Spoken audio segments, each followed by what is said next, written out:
Killed a bunch of people in the house, still at large, and wrote on the doorway, "I'll be back." Yeah, no, not gonna live there. No.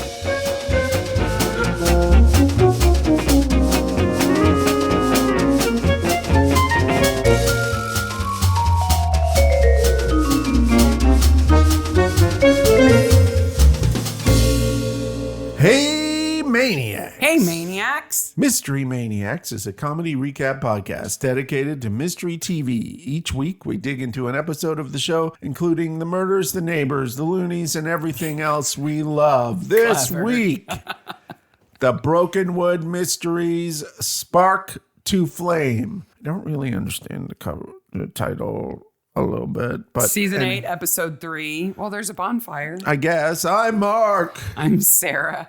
This is a spoiler podcast. We're going to ruin it. If you haven't seen it, we're going to tell you who did it. So stop right now. If you let your kids play loud music in houses where people have died, then they can listen to the podcast. Is that the criteria? I guess. Okay. Sarah, we forgot to mention the cups from 2 weeks ago. Well, not 2 weeks ago, like 3 months ago. The giraffe? My gosh, the summer is over. The giraffe cup? The giraffe cup, the longest drink in town. We didn't know what it was, so we asked. Yes. And people answered. People answered. It is a brand of milkshake cup that are used as generic milkshake cups in New Zealand. Apparently everywhere. Now we know. Yep. When you see a giraffe, you want a milkshake. We also said Dennis Buchanan did nothing else. We were completely wrong. You mean the actor, Sean Cortez? Yes. That he's done lots of things. He's done other stuff. But he's still that guy. I wonder if he plays the same character in all the roles he plays. And he's just really good at just being himself. Maybe. For people who change so dramatically in roles, it's amazing. Mm-hmm. Before we dive in, 2 things. Okay. In addition to those 2 corrections. 1, thank you so much for all of the great anniversary notes that we got for our 6-year podcast anniversary. They were so kind and encouraging, and it's just nice to know there's some folks out there who have listened since the beginning and some who've started recently but went all the way back to the start. Yep. I count you in the same bucket. Absolutely. If you listen to the 1,000 or so hours of our voices, you're a special kind of person. Some people asked about plans for the future. The plans for the future are to keep doing Brokenwood until there's new Midsummer episodes, which we should be hearing about soonish. Well, do you want to make a cake? Oh.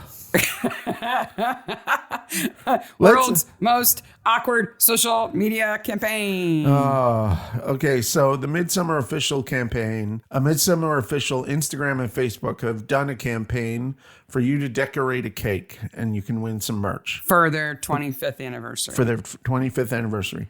We are not partaking in this. No. Okay? But there's a hashtag, so we can track it and see how many people have made cakes. There are very few people who are partaking with it. Very few. And none of them are following the directions in so much that they had to make a special explicit directions post. It was like basically, okay, Grandma, here's how you do it, okay? Please bake a cake and make it for us. Here's what a cake looks like. So get it? You want some easy merch? Make some midsummer cake. They claim that you can even draw one. You don't even have to make one, an actual cake. But the ones I've seen are pretty good. They are pretty good. The people who are doing it. And if anybody wants to put, like us on a cake for Midsummer. You put the Midsummer logo on the top and put the Mystery Maniacs logos around the outside. There you go. I don't know. Maybe we'll send you a t-shirt if you do that. And submit it. So they're ramping up. Can I make a cake that is really cool, that really honors Midsummer, but the top of it just says, your podcast sucks?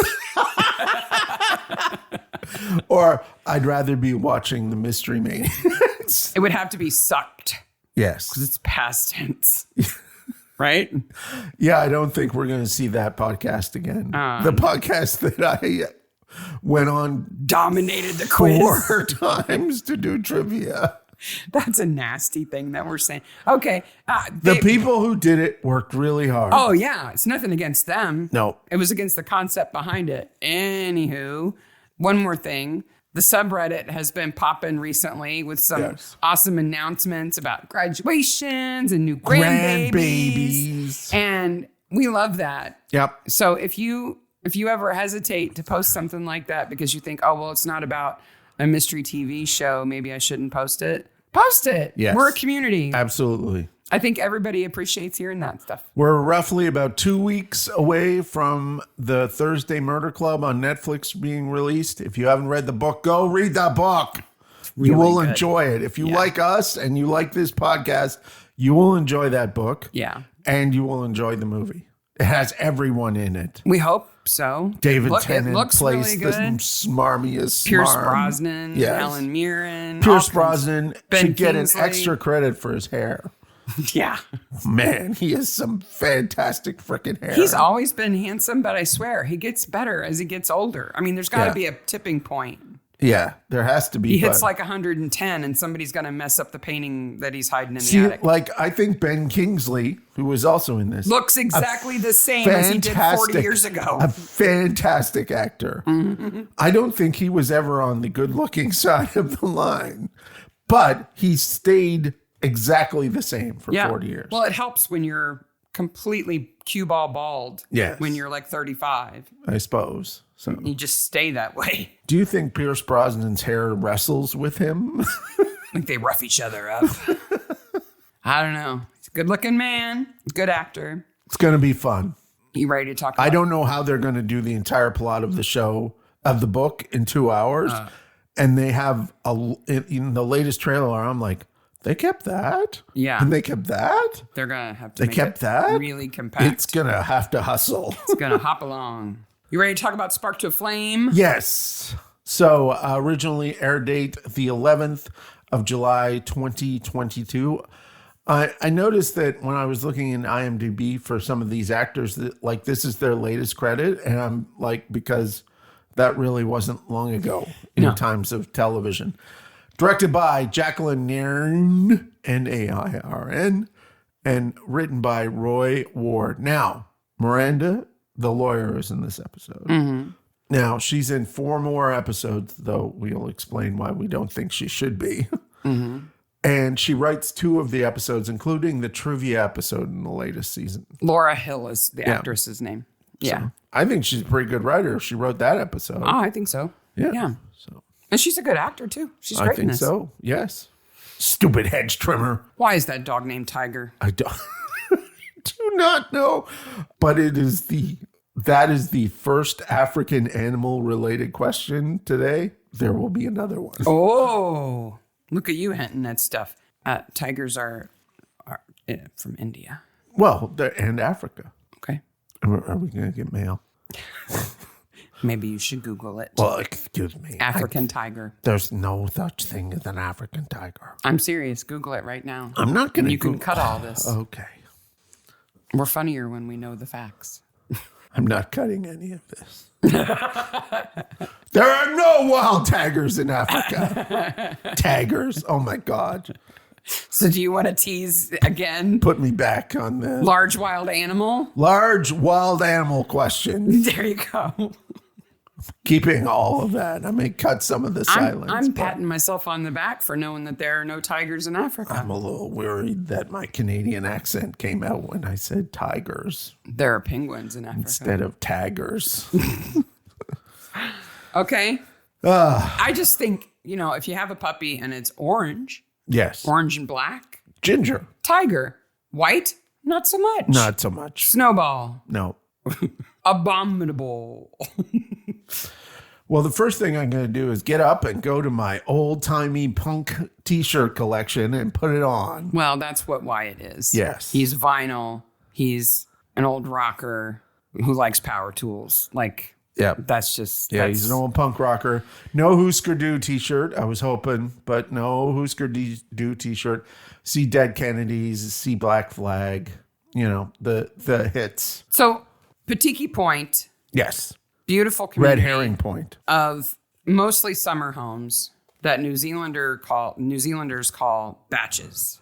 So this is common when you live near water and you live in the city. You have a batch to go to on the weekends. You have your weekend house, the cottage. Yes. You know why they're called batches? I don't know why they're called batches. It's a shortened version of bachelor pad or bachelor house because they're small houses. Oh, okay. And they're kind of minimal. Okay. Because they're just holiday homes, you know? But it's New Zealand. It's not like, oh, well, that's where we go for the summer.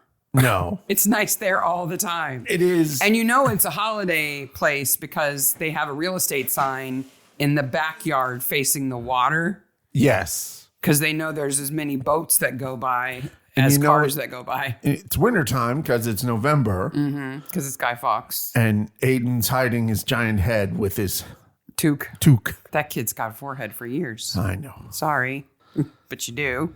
It's as wide as it is tall. It's really kind of a billboard. So let's go over a couple of things really quick. The folks who live at Podc Point. Yes. So we've got Joe and Emma. Yes. Schofield. Yes. Then there is Miranda Temple's empty house that she's selling that used to belong to her dad. Yes. Warwick. Then there's Lindley, who is the victim. Yes.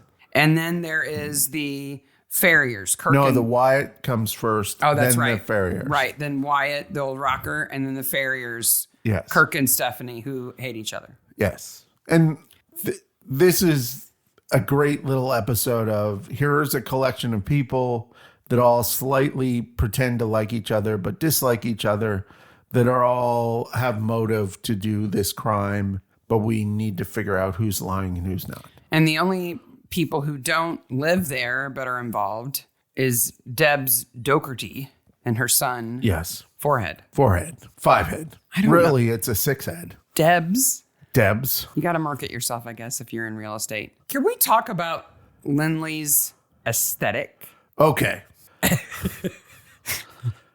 How old do you think she is? She's an old-timey hippie. No, I don't think so. Oh, you don't think so? No, I don't. I don't think she's not free-spirited at all. I think she's in her 40s. That's what I would say. But I think she dresses like she's 98. Yeah, she's a young fogey for sure. The glasses on and string. not like our children are young fogies, which one of them is definitely the weird layers. Yeah. The granny squares. Yep. So here's what I want to know. So they have the bonfire for Guy Fawkes, right? Yes. And Lindley shows up and quickly leaves because the thing that they're going to burn, the effigy that they're going to burn, Wyatt has made it and it looks like Lindley. Everyone would know walking up to that. Yeah. It's like he presents it and it's like, where were you sitting 2 seconds? It was right there the whole time. Yes. Here's my question. Which came first, the guy or Lindley's wardrobe? Do you see what I mean? Yeah. Like, did they dress her to look like the guy or did they make the guy to look like her? They made the guy to look like her. Okay, that is super vindictive crafting on Wyatt's part then. Wyatt is super vindictive. Because it is recognizably her. Okay. And I don't put him down as somebody who's a crafter. Yep. And so the other thing I noticed is that Wyatt and Aiden are really the same person at different times in their life. Because Wyatt is that guy that you say, dude, don't take it that far. And he always does. Yeah. And Aiden is that guy who's in the empty house playing the basement. Just to spite her. Yeah. They're the same person. I can see that. Except I think Wyatt probably had some good times at some point. I think so. Especially when he was a goblin in all the Lord of the Rings movies. He was a named goblin in all the Lord of the Rings. Wow. He spent a good 10 years getting made up. Stephen Ure is his name. Yeah. He must have a good back and knees because the goblins bend. Yeah. And they crouch. Crouchy. And I bet they didn't have to change his voice all that much either. I thought you were going to say his face. No, he's got the long nose and the chin and everything. Oh. He didn't even need any prosthetics. It's too bad there wasn't big forehead characters. Lindley's house is like an old lady's house. Yes. It's comfy. She's got a brick fireplace that she has painted bright blue. Yeah. That's a sin. Don't do that. I'm sorry. No. That's wrong. You shouldn't paint brick ever. I don't think so. You can disagree. People can disagree. You certainly don't paint it blue. You're never going to get that off. You can never change your mind. Why does Lindley have gloves on, too? Like, she has those little half gloves that you hate? Because she's an old lady and she's cold. Okay. So she has to wear 5 shirts. Okay. Including ones that she's cut a hole in so she can stick her thumb through. This whole thing is an excellent writing exercise in, well, that happened at the bonfire. The bonfire? Why has nobody mentioned the bonfire to us before? And then that comes out. Mm-hmm. I don't think that interrogations actually happen like this, but they do in detective shows. It's a way of reeling out the story. Yes. But it makes the detectives have to go back to a suspect or witness to follow up. And then there's also well, I should have told you this when I talked to you before, but I'm here now to tell you. Yes. Thing. You know, when they show up at the station, it's going to come out now. Yeah. Now they're really willing to talk. Gina wants to buy the house, and it leads me to a question I have for you. Mm-hmm. Well, a series of questions, really, that do not involve large mammalian animal. Gina is willing to buy the house, even though there's been a murder in this house. Right. Because she's fine with that. If we're in the market to buy a new house, mm-hmm. and this murder had been in it, how long after this murder would you buy the house? Okay, can we stipulate that it's been cleaned up professionally? Professionally, Greg Davies has come in. From The Cleaner? If you have not watched The Cleaner, go watch The Cleaner. It's so funny. Brilliant show. The last season, season 3, is the best season. Yeah. It gets better and better. Yeah. Greg Davies, I think he writes and directs it. Yeah. He does a really good job. And stars in it. Yep. And Steve Pemberton is fantastically awesome. And we've gone awry. Yes. Okay. So it's all clean. Mm-hmm. As if you couldn't tell it happened, but you know about it. Okay. Okay. How long ago? Yes. Would it have had to happen for me to be willing to live there? Yes. Last week. Yeah. Now, we're under the stipulation that we live in a crazy country for many reasons, but one of the craziest reasons we live in a country is that in California, if someone has died in your house, you have to tell people in the real estate listing that someone has died in the house. You also have to tell them that it might be haunted if you think it's haunted. Yes. But sometimes that's an upsell. It is for me because I'd be like, $500,000 cheaper, please. It's haunted. I'm taking it over. One person died there a week ago. It's all cleaned up. Yeah. No problem. Okay. No problem. Okay. What about multiple murder? No problem? How did it happen? Like dad goes crazy, kills himself and his whole family. All at once? Yeah. It's all cleaned up? Yeah, all cleaned up. See, I'm less likely to buy that house only because I think there will be looky-loos. Yeah, that's the big problem is looky-loos. Who want to come and see, and they'll be gross people. Yeah. Because only gross people would do that. Yes. What about guy kills a bunch of people, drifters, prostitutes, puts them in the backyard. They dig up 24 bodies. Did they landscape after? Yes. Is it nice? Yes. That's okay. That's okay? Yeah, I don't mind that. Okay. But, I don't mind it except for the looky-loos. Okay. House full of teenage girls. Maniac with a big drill kills them all at large. Oh, he's still at large? At large. Oh, he might come home. Yeah. You got to give that house to me for free. And no looky-loos. And no looky-loos. Okay, now what if... So you're like me. You're not going to let the fact that something bad happened there bother you. It's the looky-loos that would bother me. The looky-loos bother me. But how about this one? How about Norman Bates' situation? Okay. Murder happened a long time ago, but the body has been kept in the house. Whoa. You okay with that? Yeah. As long as it's gone now. It's gone now. And you can't smell it anymore. Yeah. I don't care. In this scenario, I have no problem buying that house. It's not even her house. You know what I mean? Yeah.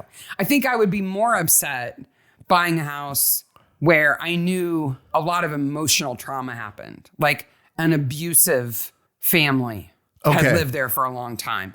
That would bother me more, I think. The plot of Friday the 13th, the first one. Woman kills a bunch of old people, a bunch of young kids in the house because her teenage son was drowned by him, and he reappears looky-loos at the end of the movie. Plus, he's undead. He can come back anytime. Okay. No, I'm not living there. So no can't undead. even give it to me. Okay. No, he's going to come back. Okay.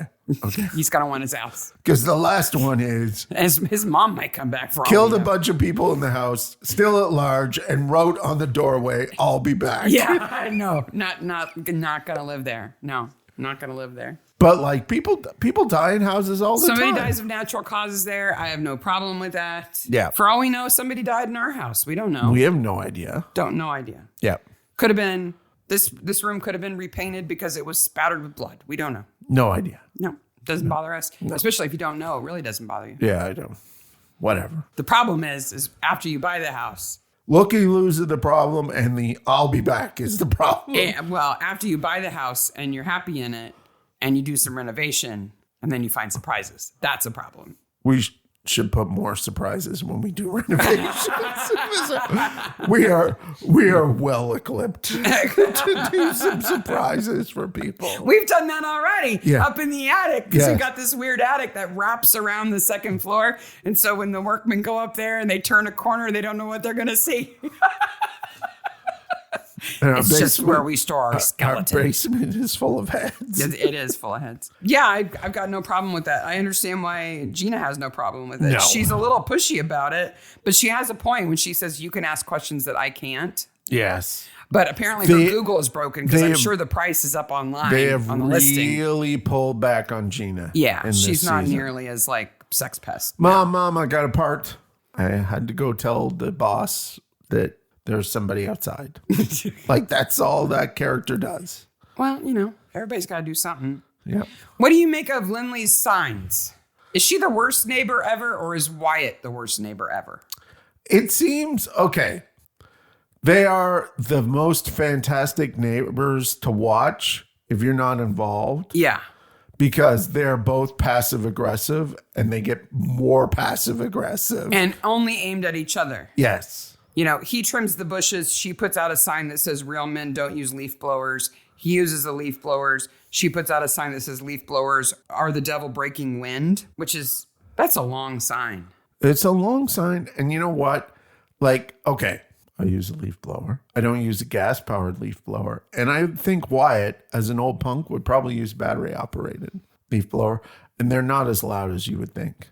She is so sensitive. Yeah. She's so sensitive that it's almost like there should be a reason why she's so sensitive. Like when Chalmers reads her diary, he should come up with a reason. Like she moved there for the peace and quiet because of something. And that's why she's so intolerant. Because she is really intolerant and really nosy. What I want to know, as I've known, as I ask these questions, these probing practical questions.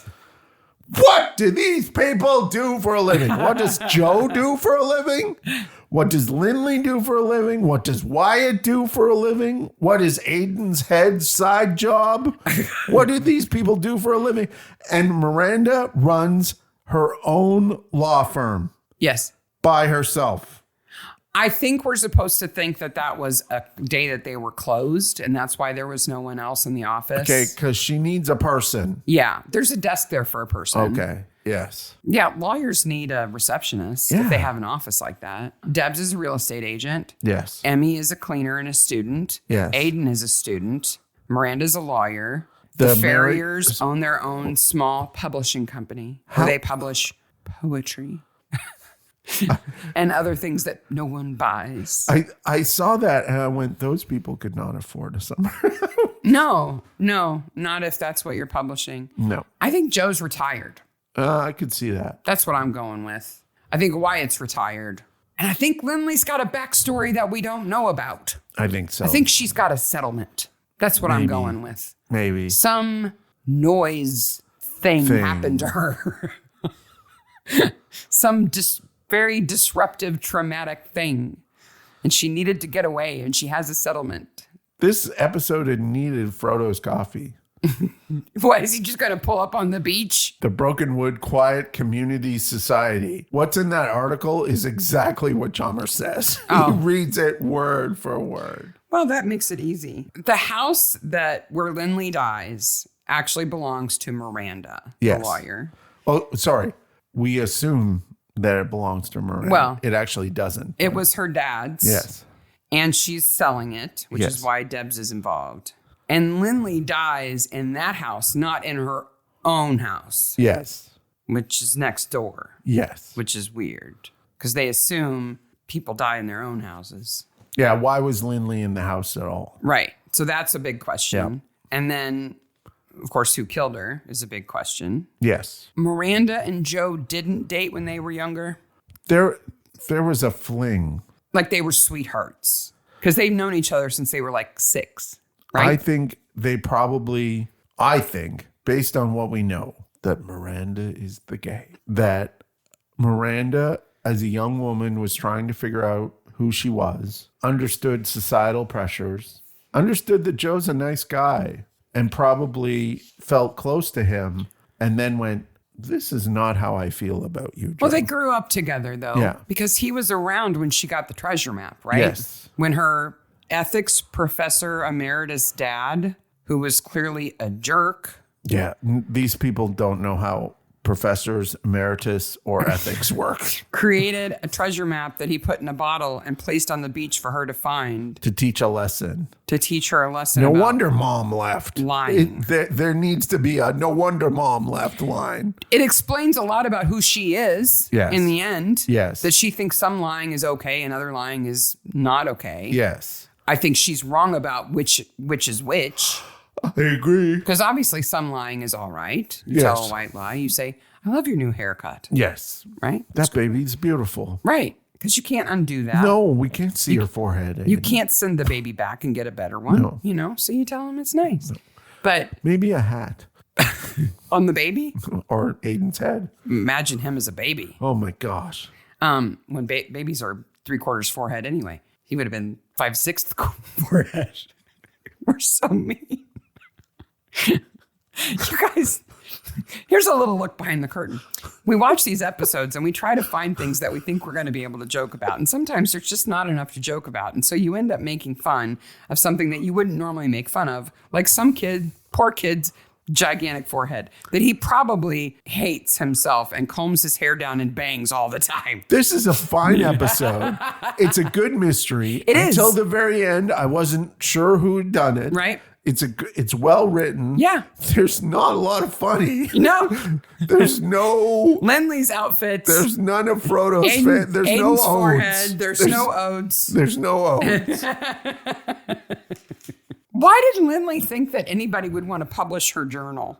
Well, there are a lot of people who like journaling, and there are a lot of people who like to read other people's journals.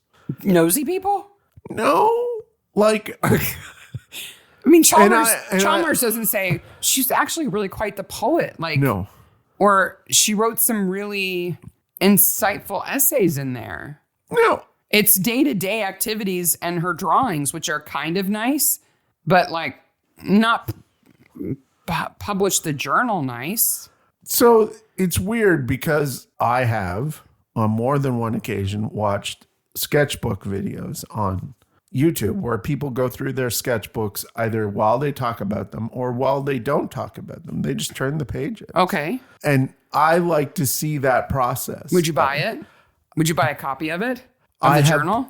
I bought sketchbook copies of artists I like, but only to help me. They're like famous artists, though. Yeah. Like well-known artists. Yeah. Like comic artists and stuff. Not some old granny who lives on the beach.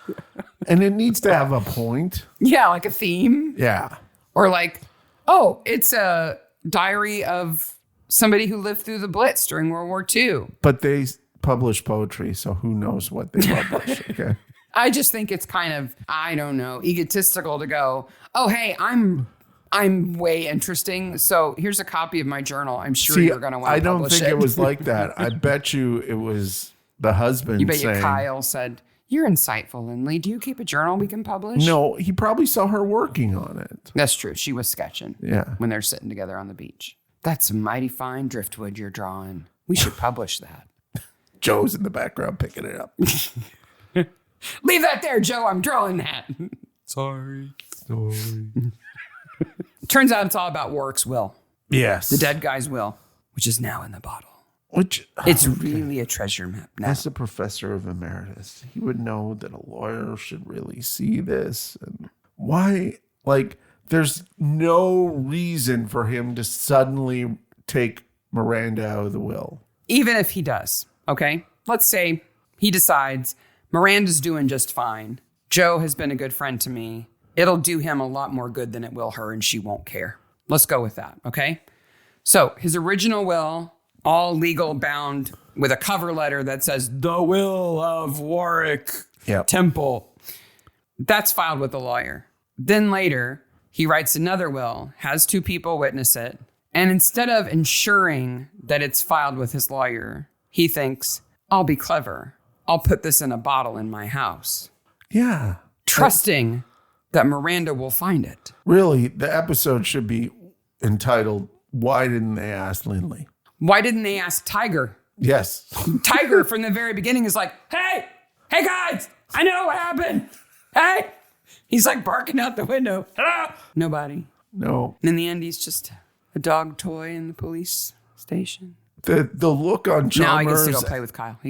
Kyle adopts him. Yes. The look of Chalmers and Sims when Mike is like, I'm just going to take him to the send him off to the dog gulag. Yeah. The glue factory. If nobody goes to get him in the next 2 hours, he's a goner. Oh, well. I think it's funny that they fight over walking him and stuff. I'll do it. No, I'll do it. No, I'll do it. Yeah. I'll do it. They have to have something for them to do. Some kind of competitive thing for the 2 of them. Okay, let's get to this right now. What is the theme of the rebranding of the house? Nautical. That is why the paper in the bottle works. Mm-hmm. And the oars. They find it. The oars has everywhere in that room except for one place. Did you see what was beside the television? No. A wee hippopotamus. Oh, there's a wee hippopotamus? There is a wee hippopotamus. It's made out of brass. Probably the most expensive thing in the house. And I got to tell you, a better murder weapon. Yeah, really. Especially if it's solid. Hippos aren't, they're aquatic. Yes, but they're not nautical. They're not at sea very often. And she took everything out of the house. Yeah. That's what the thing is. Yeah, and she staged it. And she staged down it. Down to so the last she chose the hippo. Debs, come on. Do you think hippos live in the ocean? Yeah, they ride on the back of whales. Duh. Hippos were notorious pets on ships for good luck. It's like, it's got his head in the air. It's like a happy little hippo. Like, hi, I don't belong here. Yeah. I was like, message in a bottle, sail, or hippo. One of these things does not look like the others. Somewhere there's a set dresser who's like, finally somebody noticed my hippo. Now you have to go back and watch every episode of Brokenwood again to see if the hippo is hidden there somewhere. No, I've looked. There's always a hippo at the crime scene. It's the hidden theme of Brokenwood. It's more likely it was the set dresser going, oh my gosh, they actually noticed that I forgot to move the hippo. Or I didn't know hippos weren't in the ocean until later. There's a sign in the cop shop, a new one I haven't seen before. I thought that they were in rivers that were a blend of fresh and salt water and it would work.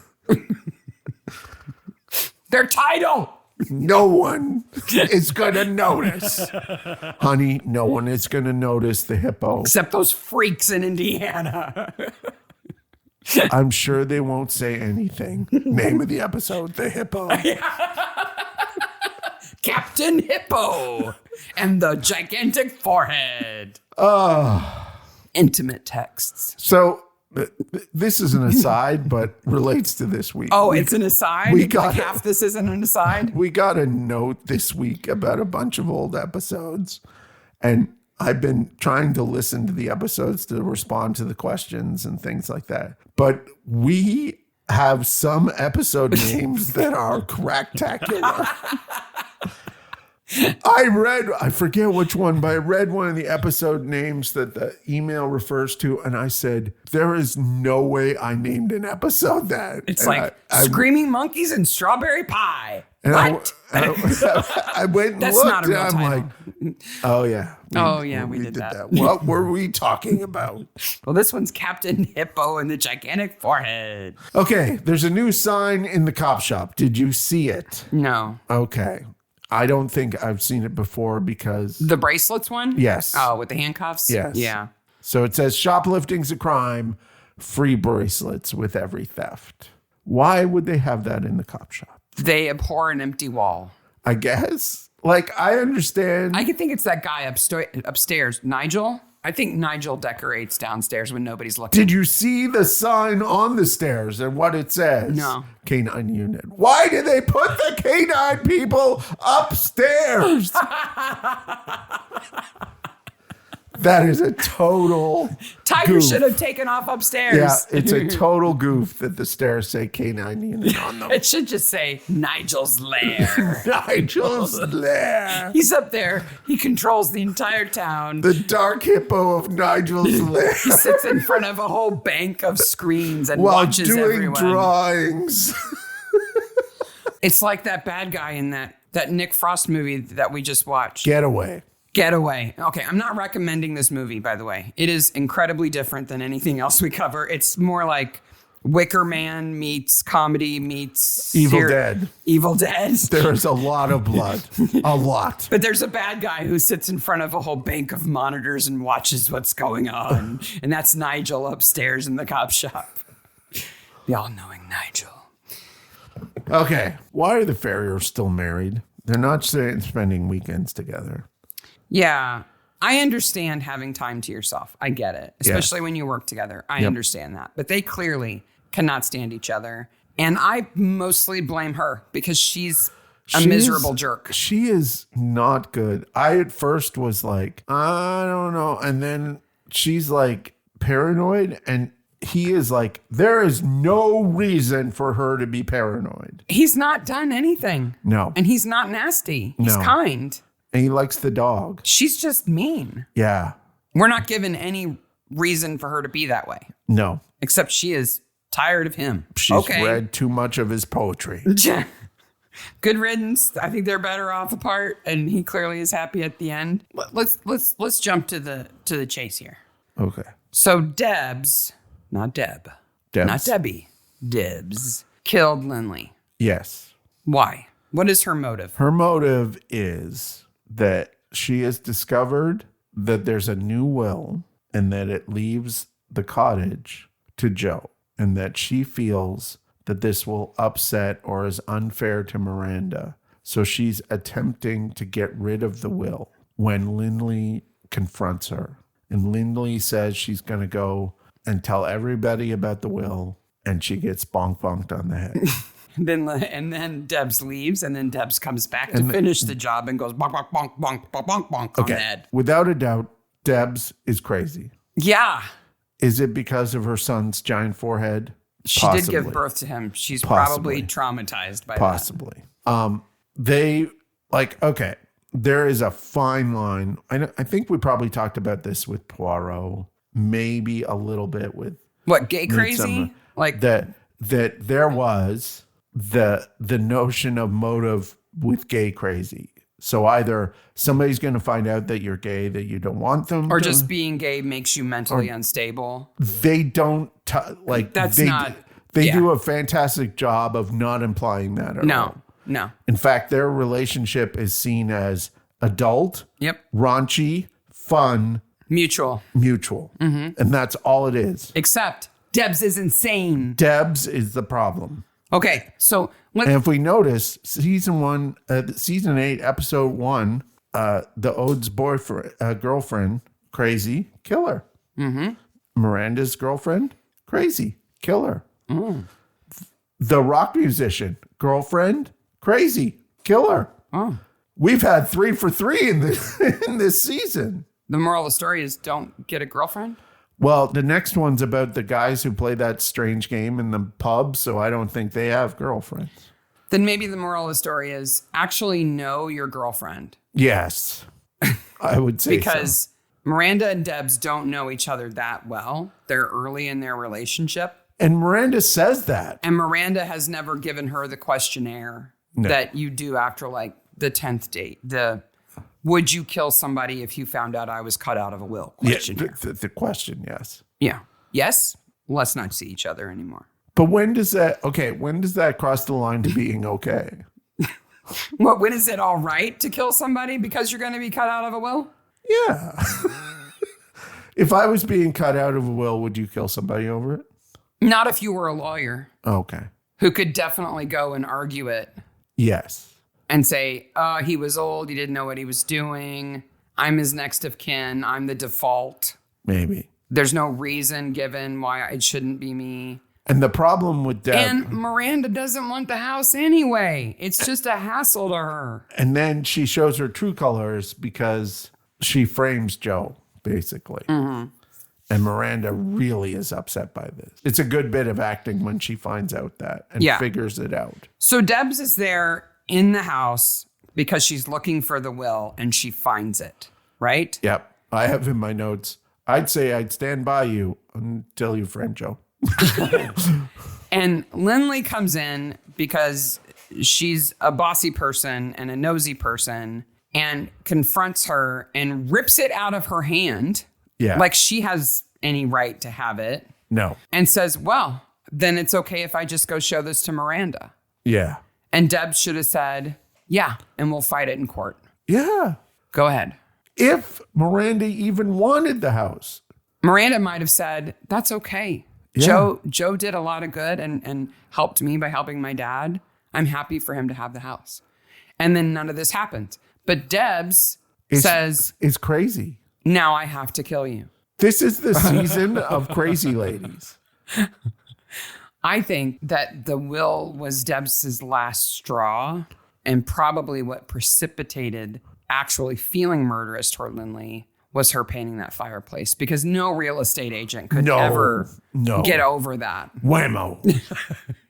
I have to kill you. Also, for painting the brick. I did notice that Deb is all over that house with her fingertips. Yes. Touching all the things. But she's the real estate agent, so she can get away with that. But where is that line? If there's blood on the fingers, then it's kind of bad. You can't really say, that happened at an open house. It was just a showing. Killed somebody during the showing.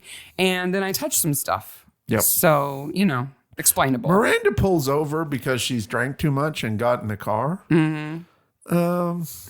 I don't buy that.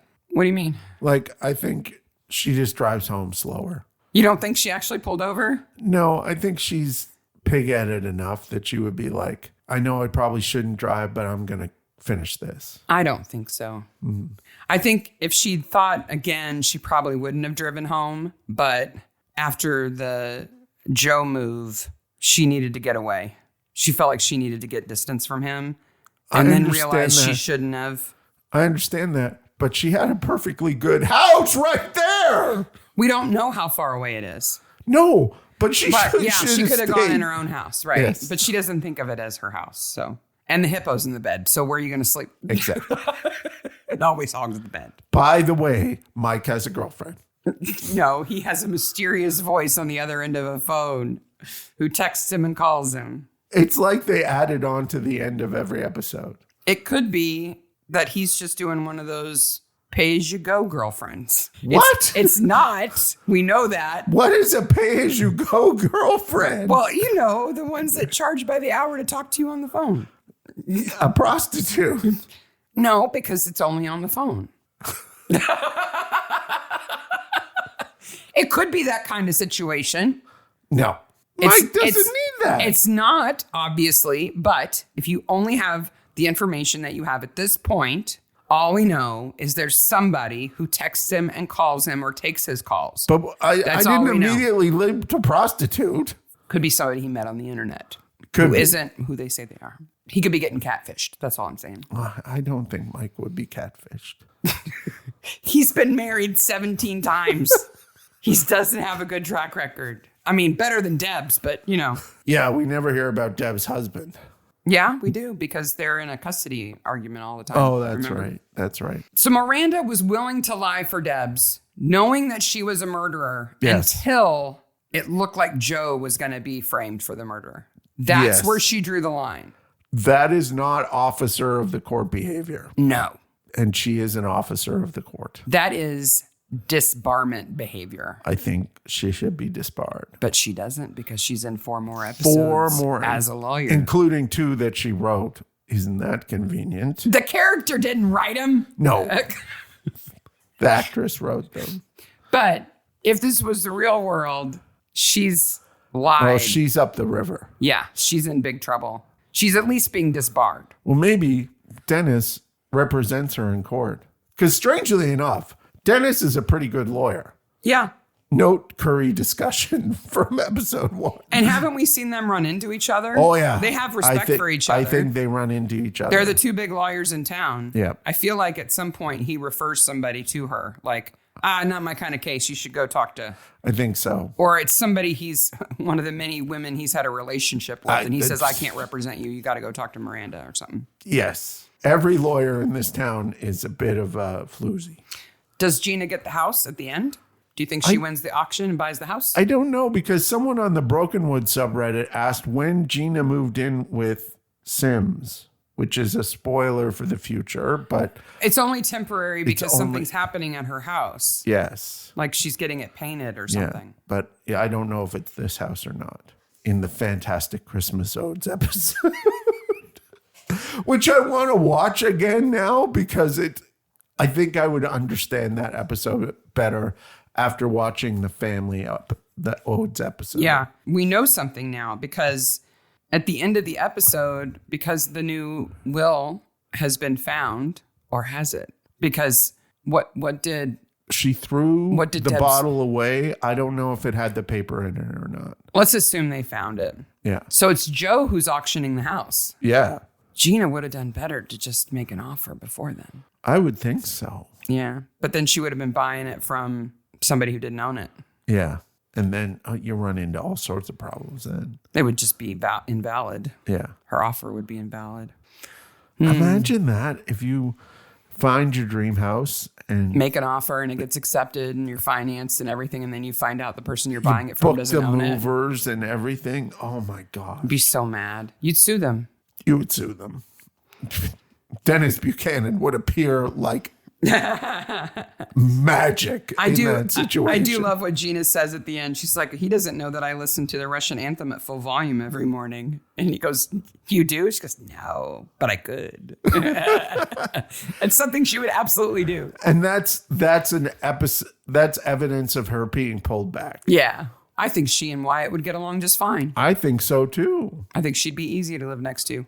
Yeah. As long as you didn't mind her dead body stories every once in a while. No, I think Wyatt would be interested in asking her about him. Probably. Tell me about your dead bodies. Yep. Why is he Russian? I don't know. I don't know. She's Russian. Wyatt is not Russian. No. That is Spark to a Flame. Yeah, which is a stretch for a title, but you got to put something on There's the top. a bonfire. You got to put something on the top. Yep. There's a bonfire. Yep. They should have called it The Unnecessary Hippo. Yes. But they don't listen to us. They don't ask us for title ideas. So, Spark to a Flame it is. Next week, Season 8, Episode 4. Which is entitled 3 Coins in a Fountain. And it's about that strange game they play in the pub. Now, I think we should try to play this game before the next episode. Okay. And film it so that we can put it on the internet. Okay. I think I can arrange that. I think so. So we'll have a child film it and see how you say child. They're 23. No, they're great kids. They did amazing yard work this morning. They did. They did a great job. Anyway, on that note, bye, Maniacs. Bye, Maniacs. Thanks for joining us on the Mystery Maniacs podcast. If you enjoyed our crazy podcast today, Don't miss out on future episodes. Follow us on social media for updates, behind-the-scenes content, and exclusive sneak peeks. Subscribe, like, and share to spread the word. Bye, Maniacs. I wish there was, like you said, something in the journal about her being sensitive about sound or something. Did we talk about that before we started recording? I think we did. Okay, I think so.